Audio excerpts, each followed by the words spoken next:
Es que te comentaba yo que no sé si se pudiera Ajá, que me comentaras un poco acerca de qué tanto tú estás informada para saber sobre todo, pues a qué nivel puedo platicarte claro. lo que yo sé, ¿no? Ujú.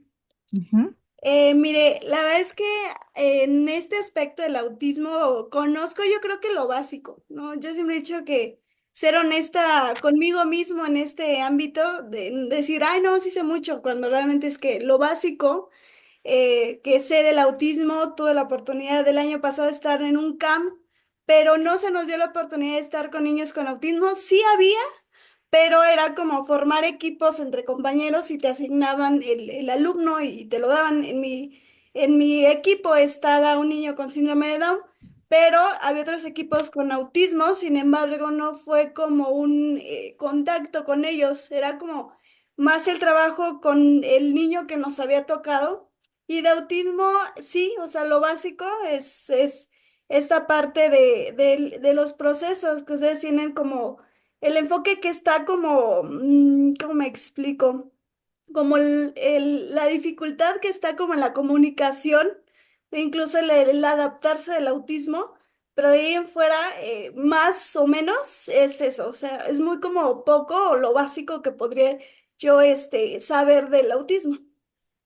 Ok, Sí. bueno, y del nivel que crees tú tener, ¿lo tienes más enfocado hacia la parte de los niños o hacia la Ajá, parte de los adultos? exacto, más como en la parte de los niños. Ah, ok, Ajá, perfecto, ok, sí, muy bien. Y con respecto a la experiencia, entonces no es como tal que la tengas, solamente sí, tienes no. la información. Exactamente, sí, porque en Ah, esa, ok. en esa ocasión no nos tocó trabajar con niños con autismo, nos tocó trabajar con síndrome de Down y fue un lapso bastante corto, o sea, fueron como 2, 3 semanas y sumándole que había puente y entonces suspendían las clases y era como trabajo muy rápido con ellos, era llegar a la escuela, trabajar luego, luego y salirte porque era un horario que te daban y era de entrar a las 9 y salir a las 12, entonces era como el rango como muy poquito y de repente sí había niños que desde que llegábamos querían trabajar, pero había niños que estaban irritados y entonces te enfocabas en estabilizarlo y ya no trabajabas con ellos como tal. Entonces había como el tiempo muy cortito como para realmente estudiar el caso y darle como la importancia que se debía. Ah, ok, Sí, entiendo. No te preocupes, pues claro. entonces mira, lo que pasa es que mucho de lo que yo te puedo compartir Ujú, sí tiene más un enfoque hacia el tratamiento o la terapia o lo que se requiera a nivel más de adulto que de niño, claro, pero igual puedo darte comentarios acerca de la parte infantil, aunque propiamente, obvio, yo no la he experimentado en mi caso, pero sí tengo una noción de también cómo se puede llevar a cabo un proceso de terapia o de talleres, porque realmente, claro. mira, yo no lo ubico mucho como terapia, más bien ubico que hay talleres de apoyo. Sí, claro. Ujú. Ujú. Ok, muy bien, Paula, muchas gracias. Sí, Entonces, pues no sé, tú me dirás Eh, si me guías para darte comentarios o qué hacemos.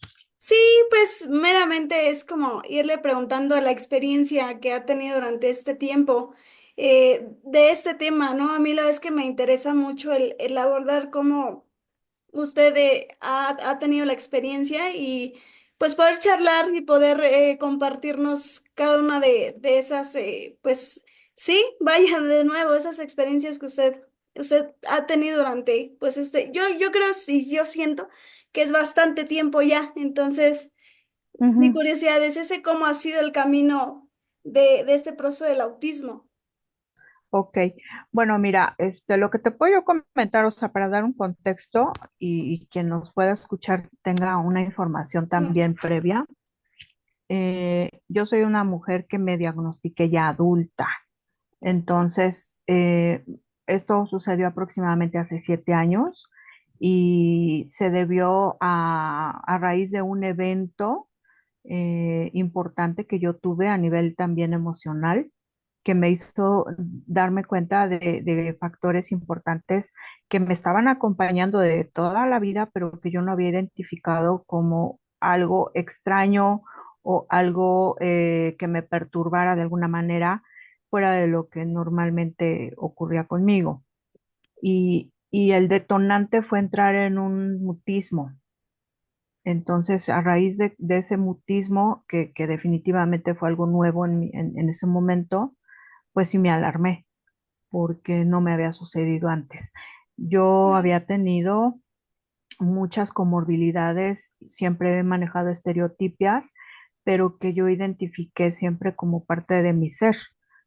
Y además te hablo de que yo nací en principios de los setentas y el tema del autismo absolutamente para nada ni se escuchaba ni Sí, se trataba.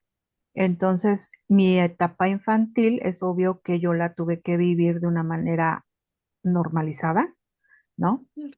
Con los encuadres típicos de estar en las escuelas al nivel y al proceso escolarizado que se conoce en el país.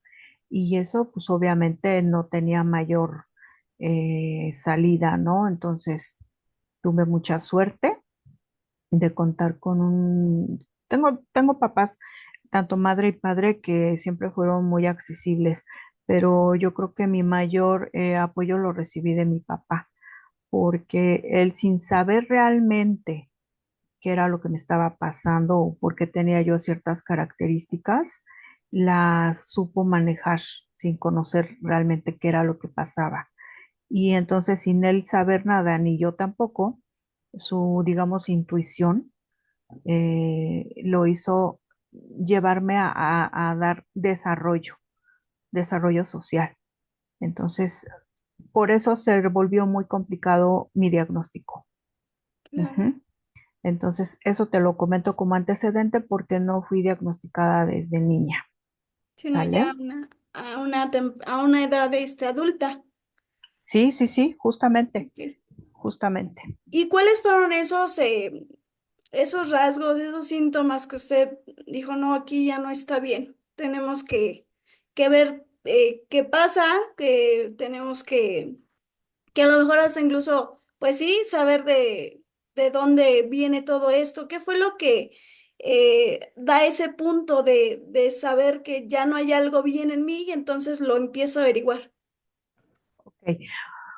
Bueno, mira, siempre cuando se es autista, eso yo creo que sí es una generalidad en nosotros, seamos niños o adultos o adolescentes, es que nos damos cuenta que tenemos un comportamiento diferente Ok. y también somos capaces de darnos cuenta que pensamos diferente.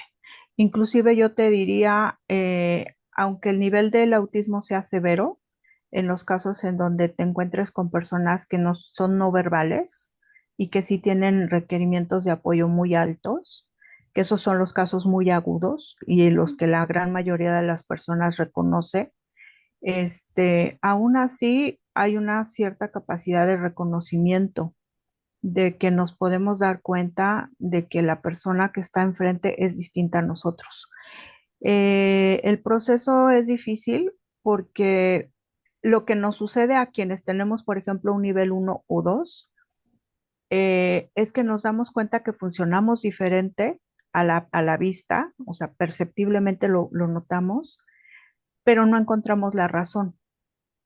Simplemente sabemos que algo está funcionando diferente, ¿no? Pero también pasa algo bien chistoso. Nosotros, la gran mayoría de las veces, cuando nos diagnosticamos de adultos y entramos en esa etapa de reconocimiento y de saber qué pasa, también nos empezamos a recordar en historia de vida y nos damos cuenta que inevitablemente todos pasamos por creer que lo que yo percibo y siento también lo sienten y lo perciben los demás, Claro. que no somos unas personas que estamos sintiendo de manera diferente. Y ahí es ahora sí que la premisa, ahí es el paradigma. Y entonces, ¿qué es lo que pasa cuando ya te empiezas a diagnosticar? Que te das cuenta que no, que en efecto lo que tú percibes como tú lo percibes y sientes no tiene absolutamente nada que ver con las personas con las cuales has estado todo el tiempo interactuando, ¿no? Sí, Y es claro. hasta que alguien te dice, no, pues yo no lo veo así, yo no lo percibo así, yo no lo entiendo así. Ahí es en donde se empiezan a acomodar como piezas de rompecabezas las razones del por qué uno siempre se sintió distinto. Ujú. Te lo explico de la manera más sencilla que siempre lo Sí, he podido explicar porque es muy complejo esto y como va acompañado de proceso de pensamiento, cuando tú tratas de explicarle a las personas cómo pensamos, se vuelve muy complicado que lo puedan siquiera imaginar. claro.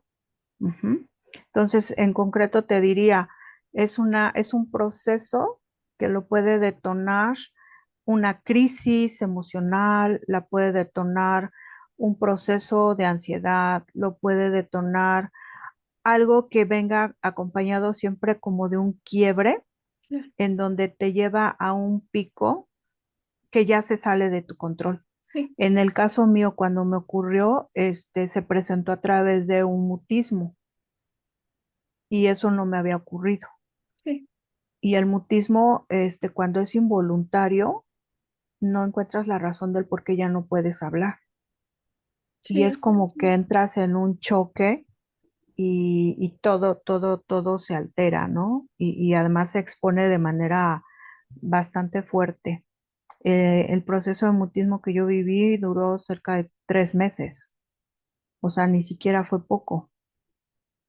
Y fue durante ese proceso que tuve que buscar el apoyo y fue cuando empecé a indagar cuáles serían las razones de que se hubiera presentado eso, cómo se llamaba, por qué se daba. Y ahí fue cuando poco a poco empecé a darme cuenta de muchas otras cosas que ya al final de cuentas me llevaron a encontrar que muy posiblemente lo que me estaba a mí ocurriendo tuviera una liga directa con el síndrome del espectro del autista, ¿no? Que en ese tiempo a mí todavía me tocó que me diagnosticaran con síndrome de Asperger. Muy bien. Sí, yo siempre he dicho, nadie goza realmente de una salud mental. Puede pasar un evento traumático y entonces el cerebro no sabe cómo Internet, reaccionar ante el evento y entonces lo que hace es generar un trauma, ¿no? Que es como esta parte, a mí me gusta llamarlo así, como que tu cuerpo lo que hace es defenderte, o sea, el hecho es que tu cuerpo no actúa como de mala manera, siempre va a actuar como esta parte de defenderte, de protegerte de los eventos que estás viviendo. así Entonces, es, yo siempre, siempre lo he dicho, sí estamos sanos mentalmente, no al 100%, pero si se vive un evento del cual mentalmente y físicamente no estás preparado, tu cuerpo va a reaccionar y se va a disparar a una totalidad. así es. Entonces, sí, entonces yo siempre he dicho estar preparados para cualquier situación, ¿no? Cualquier evento que se aproxime, o sea, porque esa es la realidad. El hecho es que de repente me dicen, no, es que ¿cómo esta persona tiene algún trastorno si estaba bien? Pues justamente estaba bien, pero nunca estuvo como prevenida de lo que le iba a pasar más adelante.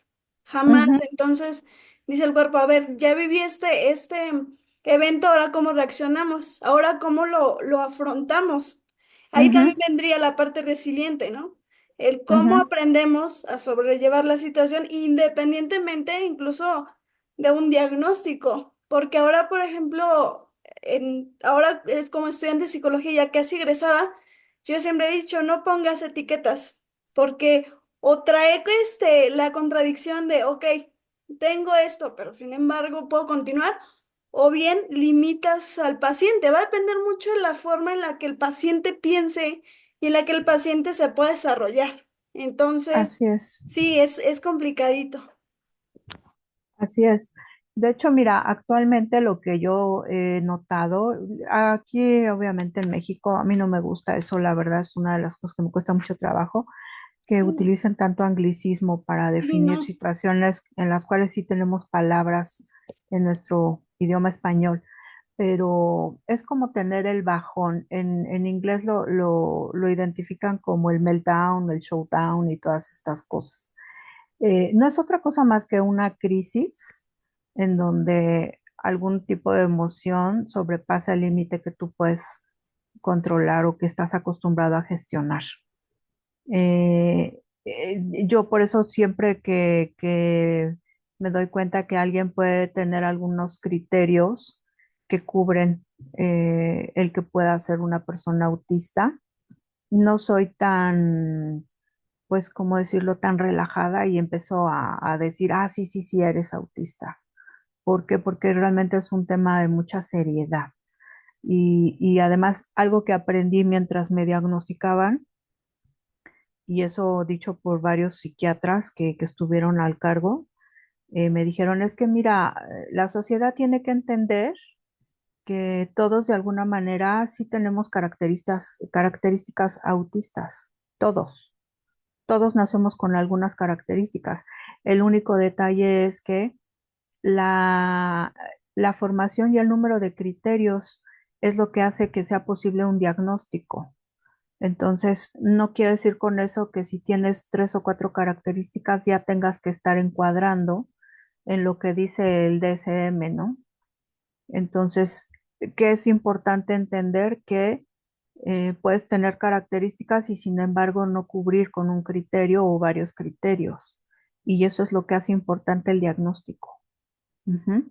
En mi caso, hubo que hacer 2 o 3 veces un par de baterías para realizar una confirmatoria porque como yo traigo ya mucho desarrollo desde niña en la parte social, por lo que te decía, gracias a mi papá, fue muy difícil identificar si realmente estaba yo o no cumpliendo con esa característica y esos criterios. Entonces, y me hicieron aparte una corrida especial de una evaluación que tiene que ver con el camuflaje. Entonces, te digo, fue exhaustivo, o sea, tuve que pasar por bastantes entrevistas, dar todos mis APPs de lo que yo recordaba, investigar muchas cosas que me dejaron investigar hasta del nacimiento que tuve, cuáles fueron mis etapas primarias de crecimiento, etcétera, ¿no? Entonces, no es fácil y no debería de ser visto de manera sencilla y práctica el hacer el diagnóstico a una persona con sospecha de autismo porque se puede caer en falsos positivos, una, y aparte se puede caer en etiquetas, como bien dijiste. Y eso daña mucho, ¿eh? Daña mucho. Alguien que está esperando saber por qué es como es, se comporta como se comporta y siente como siente y al final de cuentas no le resulta algo concreto o más bien ni siquiera le dan certeza, es haberle destrozado la esperanza de entender qué es y por qué siente como siente. Ujú. A ese nivel de importancia es el diagnóstico. Sí, claro, y sabiendo que se tiene que hacer con toda la humanidad posible, porque tanto es complejo para el paciente, tanto es complejo también para la familia. Yo siempre he dicho, pasan por procesos de duelo, porque se va una imagen que el papá tenía del hijo, de, mi hijo, yo quiero que mi hijo esté sano, quiero que mi hijo esté bien, a un diagnóstico y viceversa el paciente. Él sabe, o a lo mejor siente que a lo mejor algo no está bien, pero tiene la esperanza y que tú digas, es que de repente te quito esa esperanza y entonces no soy tan humano para darte la noticia, para darte un diagnóstico que sí, lo más seguro es que te cambie la vida de aquí para adelante. Va a ser Ujú, siempre sumamente importante y yo siempre he dicho, tener humanidad de cómo das los diagnósticos y las noticias a los pacientes. Ahí va a impactar tanto en la familia como en el paciente y ahí vamos a saber cómo el paciente va a ser resiliente ante esa noticia y de ahí va a partir de cómo él va a tener las herramientas de afrontación y que él pueda continuar independientemente pues de un diagnóstico. Ujú. Pero Sí, fíjate, si me permites, Pau, sí, te quiero hacer pues no sé cómo decir si aclaración, anotación o ajá, sí, simplemente sí, sí, sugerencia. Yo he notado en las pláticas que he tenido con profesionales, porque te digo, yo ya sí, hasta he platicado a nivel de psiquiatría para lo mío, ok, pero he notado que en algunos casos hay mucho relajamiento por parte del profesional de la salud, sea cual sea su título, y en otros casos hay mucha preocupación. Entonces, hay una amplia gama, digamos, de forma de querer proceder, de cómo van a tratar el asunto. Y esto te lo resalto porque ahorita dijiste con humanidad y vi tus preguntas y me llamó también mucho la atención la manera en la que ocupas el término, porque yo creo que desde ahí habría que entender cada profesional de la salud cómo entiende el término. claro, Y después de cómo lo entiende, ahora cómo lo voy a aplicar. exacto, Entonces, eso me lleva a decirte, en esta gama que te digo que yo he identificado, me he topado con quienes, por alguna extraña razón, aún sabiendo que no se trata de una enfermedad, insisten en seguir tratando a una persona como si estuviese enfermo de algo, sí, ¿no? Y eso de inicio trastorna mucho el proceso, claro, porque ya a estas alturas, a este año en el cual estamos viviendo, tanto el CIE como el DSM dicen que esto no puede estar tipificado y de hecho no está tipificado como un padecimiento. Ujú. Por lo tanto, tampoco es una enfermedad. Entonces, si ya desde ahí no se estandariza el concepto en el profesional de la salud y sigue habiendo la ambigüedad de quienes dicen, ah, sí, es que es un padecimiento, y por el otro lado hay otros tantos que dicen, no, no es un padecimiento, es por lo que hay toda esa oportunidad de realizar mal tanto diagnóstico como evaluación como proceso. Y de ahí lo que se desencadene, terapia, talleres, apoyos, todo lo que quieras, porque la raíz es la que no está realmente en un mismo criterio, ¿no? Ahora tú decías y decías bien, ¿qué pasa cuando la familia identifica que en su funcionalidad un niño está fuera de los parámetros, entre comillas, normales? Pues hay una preocupación, ¿no? Pero imagínate que cae en las manos del lado de estos profesionales de la salud que insisten en decir que es un padecimiento. ¿Qué es lo que pasa en la familia? Que se aferran más a la palabra, al entendimiento de esa palabra, y desde ahí empiezan a estigmatizar al niño. Y tú estás enfermo, y tú estás padeciendo, y tú vas a sufrir, y entonces eso le empiezan a taladrar en un cerebro que realmente no está funcionando mal, simplemente está funcionando diferente. Y si ese mismo caso lo pasas a los otros profesionales que tienen muy claro que no es un padecimiento, sino que es un trastorno y que no está clasificado como enfermedad y que tampoco tienen que tratarlo como si fuera un paciente, ¿no? Entonces, esa oportunidad para ese mismo niño se abre completamente, porque entonces se le explica a la familia, es simple y sencillamente que su proceso de pensamiento y su desarrollo social van a ser funcionales de manera diferente, con necesidades diferentes a cubrir y con apoyos diferentes a los que cualquier grueso de personas puede tener. Y eso es todo. Pero se deja de plantear el padecimiento, se deja de plantear la enfermedad y se deja de plantear que haya un tratamiento. ¿Me explicó? Entonces, yo te lo comparto porque es la eterna lucha en este asunto. Es la eterna lucha. Y todavía hasta la fecha hoy, y sobre todo en redes, sigo viendo que hay psicólogos, terapeutas, logopedas, paidos. psiquiatras que siguen diciendo y afirmando que este asunto de ser autista es un padecimiento. Y me sorprendo como no tienes una idea. Ujú, Sí, claro. Hace poquito yo veía un video de una entrevista a un niño que le decían, oye, ¿tú te consideras enfermo? ¿No? Y a él se lo decían directamente. Decía él, es que esto no es una enfermedad, esto, y a él, y así lo subrayaba, esto es una condición, esto es parte de mi personalidad, no se tendría que ver como enfermedad. Yo soy igual ujú, que tú, yo soy igual que el vecino, yo, o sea, esto no es como ponernos a juzgar y etiquetar de, ah, como él tiene esta condición, entonces lo clasificamos del lado derecho, ¿no? Donde están aparentemente los que no están bien. Y entonces del lado izquierdo colocamos a los que están bien. Y realmente yo digo, para ti, ¿qué es estar bien? Porque exacto. entonces ahí los términos cambian. Para mí estar bien es gozar de salud mental, gozar de salud física, pero para otra persona puede tener otro término, ¿no? La Ujú, conceptualización que se le da a las cosas impacta.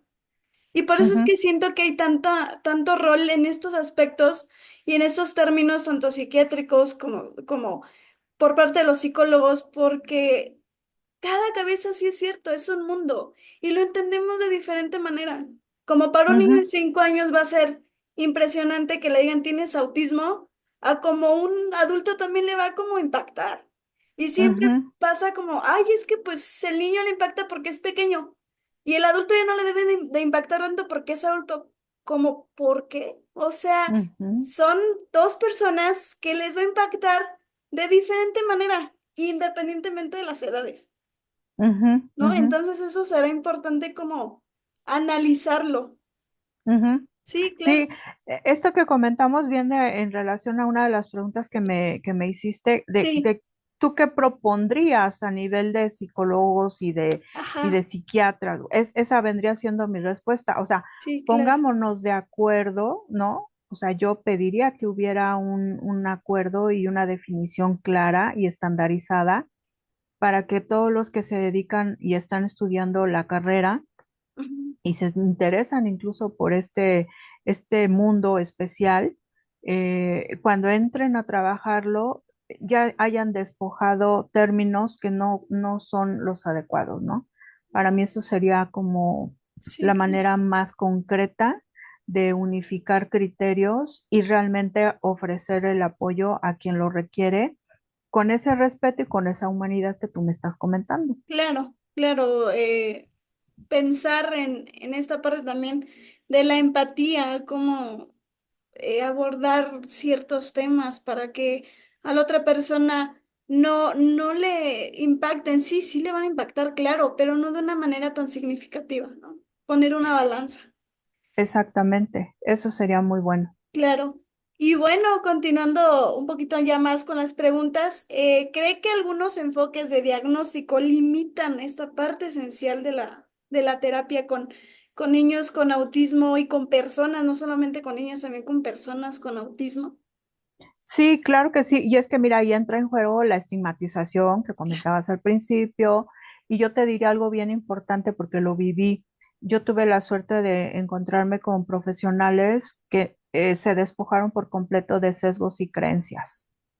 ¿Sí? O sea, una parte importante también de tener un proceso y un diagnóstico humano, ¿no? Apegado a la humanidad, es que la persona que está a cargo de hacer las evaluaciones, las entrevistas y darle toda un seguimiento y una secuencia, no esté poniendo en juego ni sus creencias ni Mm. sus sesgos, que realmente sea una persona totalmente imparcial y que no tenga involucrado ningún tipo de interés, que no sea el únicamente evaluar y darle las Sí, respuestas necesarias a quien lo está buscando.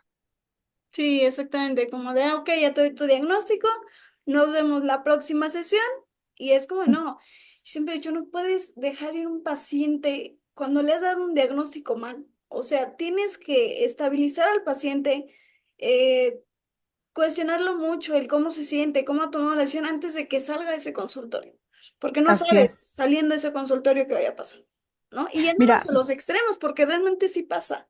Le das un ajá, diagnóstico a un paciente, sale y se avienta. ¿Por qué? Porque no sabe cómo afrontarlo, porque no sabe cómo su vida va a ser después de un diagnóstico, después de unas palabras, porque justamente son palabras. así Estas es. palabras que van a impactar mentalmente, emocionalmente, y que no sabes rumbo a casa o rumbo a donde él vaya, cómo va a tener que sobrellevar todo esto, ¿no? Ujú. Lo que tú le has dicho. Pues fíjate que haciendo un poquito remembranza, te puedo decir, yo tuve una muy grata experiencia también, porque dentro de las primeras etapas de evaluación en la entrevista, la primera entrevista de hecho que tuve, que me la realizó una doctora, me llamó mucho la atención porque me dijo, mira, yo antes de escuchar todo lo que me tengas que responder a las preguntas, lo primero que quiero que me digas es, ¿qué se siente ser tú? Claro. O sea, cuéntame qué se siente ser tú. Y eso es clave. Y te digo algo, he preguntado a muchos pares, he preguntado a algunos psicólogos y psiquiatras que no están dentro de esto y ninguno tiene esa inquietud. Sí, Entonces, desde ahí arranca. Por eso también mi propuesta para que esto mejore tiene que ver con que por lo menos si se trata de un equipo de profesionales que están a cargo, que por lo menos uno, si no es que lo entiende muy bien, que sí al menos lo sea. Yo siempre me he cuestionado por qué no existen psicólogos autistas a cargo del diagnóstico autista. Entonces, yo sí tuve sí, la suerte de ser diagnosticada por un equipo de 4 y dentro de los 4, uno de ellos era autista, pero eso no es el grueso, ¿eh? Eso no es el común. Yo tuve mucha suerte, pero no es lo que normalmente pasa, y menos cuando estás uno a uno. claro. Entonces, yo sí creo que valdría la pena que personas como yo en mi caso, que no lo hago a nivel psicología porque yo no soy psicóloga, pero sí tengo la capacidad de identificar a mis pares y te puedo Claro. asegurar que hago un muy mejor, o sea, muy buen trabajo, incluso mejor trabajo que muchos de los psicólogos que pasaron por la carrera, porque llevo la ventaja de que yo los entiendo desde cómo se sienten y viven, ¿no? Sí, tanto físicamente como mentalmente, ¿no? Esta parte de que son dos diferentes, ¿no? Tanto la mente como el cuerpo, cómo se siente ser autista. Sí. Sí, perfecto. Entonces, imagínate, yo te lo sugiero a ti, que tú lo estás estudiando. Integra en tu práctica el arrancar con una persona que tenga la sospecha o que vayas a evaluar y empieza por ahí, pregúntale, cuéntame qué se siente ser tú, qué Sí, sientes tú, cómo ves tú, cómo percibes tú, cómo observas tú, cómo piensas tú. Y eso te va a abrir muchísimo el panorama para que puedas realmente dar un muy buen apoyo. sí, sí, sí, claro, porque independientemente de algunas preguntas, era lo que se me decía ayer, de pregunta-respuesta es más cómo se siente la persona, ¿no? La persona Claro, que vas a entrevistar independientemente de un formato, ¿no? De un formato que se tenga a la mano, sino aborda sí, más allá de lo que el paciente te va a dar y siempre va a ser más enriquecedor lo que el paciente te pueda decir de experiencia, por eso yo inicié con la experiencia, porque justamente ahí se van a ir contestando todas las preguntas, que a que ujú, vayas como más sistematizado, pregunta tras pregunta, y que a lo mejor el paciente te puede decir más, pero ya con las preguntas limitaste la respuesta del paciente. exacto. Y fíjate, otro tip que también te comparto, porque lo he pensado mucho. Claro. Hay mucho en la actualidad que se están enfocando a querer seguir el diagnóstico a nivel infantil. Ujú. Yo te diría, pues mira, ya hay muchos, déjalos que ellos hagan el trabajo. No hay nadie que esté mirando a los adultos. ¿Sabes cuántos adultos estamos en la vida y no somos diagnosticados y aquí estamos? No, no tengo idea. O sea, yo lo hice porque te digo que entré en un proceso crítico y me orilló a Ujú. llevarme a cabo el diagnóstico, pero si no me ha pasado eso, no me entero y aquí seguiría. Como yo debe haber miles. Miles, claro. Y entonces, ¿qué es lo que está pasando? Ahí hay un área de oportunidad. Entonces, yo sé que no le vas a hacer la misma pregunta a un adulto que a un niño. Tú a un Sí, niño de no. 7 años le preguntas, dime cómo te sientes, y a lo mejor te contesta el 40% de lo que verdaderamente puede expresar porque no tiene la formación. Pero como adultos es diferente. Y como adultos sí podemos llegar a compatibilizar y a compartir muchas más cosas. Y hay una gran cantidad de adultos que andamos por el planeta. Digo, yo ahorita ya no porque me diagnostiqué, pero que están en espera de saber por qué son como son y sienten como sienten y no tienen respuesta. Sí, Ujú. totalmente. Y yo creo que hay personas que toda su vida han vivido así y yo creo que ni siquiera han como eh, tenido como esta atención. Y es una Sí, atención no, primaria al final. así es, así Sí. es, así es, Pau.